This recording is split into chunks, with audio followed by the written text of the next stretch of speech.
गिरावट। पर एक और इंटरेस्टिंग चीज है सर इस ग्रुप को लेकर, एक्चुअली कुछ रिपोर्ट्स भी चल रही हैं, तो हमारी टीम ने थोड़ी डिटेल में पढ़ने की भी कोशिश करी और कुछ रिसर्च अरमान लेकर आए हैं कंपनीज के कैश फ्लो को लेकर। जरा अनुमान बताइए ये क्या पूरा मामला है, ये क्या नई चीज निकल कर आई है? देखिए बिल्कुल, अगर एक इंटरेस्टिंग चीज निकल के आई है इसमें, क्योंकि कंपनी ने जो 14 फेब को जो इन्वेस्टर प्रेजेंटेशन या प्रेस रिलीज दिया था, उसमें उन्होंने कैश एंड कैश इक्विवेलेंट का डेटा बताया। अब इंटरेस्टिंग ये है कि उन्होंने बताया कि कैश एंड कैश इक्विवेलेंट का जो डेटा है वो लगभग 31,600 करोड़ का है।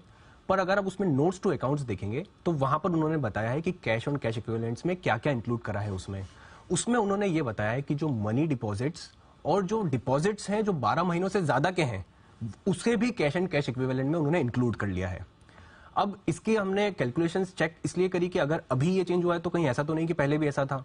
तो अगर आप पहले जितनी भी इनकी कंपनियां वहां पर आप एनुअल रिपोर्ट में देखोगे तो वहां पर ये जो अमाउंट है, जो मनी डिपॉजिट्स या सिक्योरिटी डिपॉजिट जो 12 महीने के बाद का है, वो अदर नॉन करंट असेट्स के अंदर था। उसे अब हटा के इसे कैश एंड कैश इक्विवेलेंट्स के अंदर डाल दिया गया है। इसका रेलेवेंस इस बात से है कि अगर मेरे को अभी का 31 दिसंबर को तो बैलेंस शीट में नोट्स टू अकाउंट्स नहीं आते हैं, तो उसका क्लैरिफिकेशन तो नहीं है कि कितना इसमें है। पर अगर आप 31 मार्च की बात करें, जो पिछले साल 31 मार्च 2022 में था, वहां पे अडानी पोर्ट में ये सिर्फ मार्जिन मनी और डिपॉजिट जो 12 महीने के बाद के हैं वो लगभग 2000 करोड़ के थे। अडानी ट्रांसमिशन में 1000 करोड़ के थे। अडानी ग्रीन में लगभग 1800-2000 करोड़ के थे। तो लगभग मोटा मोटी इन 4-5 कंपनियों में ही अगर आप देखेंगे तो ये वाला जो अमाउंट है वो 5-6 हजार करोड़ का था, जो कि अभी का डेटा तो नहीं है। पर इसमें ये जो 31,600 करोड़ का जो उन्होंने डेटा बताया है, उसमें ये वाला फिगर भी इंक्लूडेड। और अगर आप देखेंगे, इसी पे इन्वेस्टर ने कंसर्न भी रेस करा है कि अगर ये 12 महीने के बाद के हैं तो ये कैश एंड कैश इक्विवेलेंट में कैसे आ सकते हैं। डेफिनेशन चेंज कर दी एग्जैक्टली। नोट्स टू अकाउंट्स में तो यही आ रहा है कि वो जो डिपॉजिट जो 12 महीने के बाद के हैं उसको भी उन्होंने कैश एंड कैश इक्विवेलेंट्स में ले रखा है।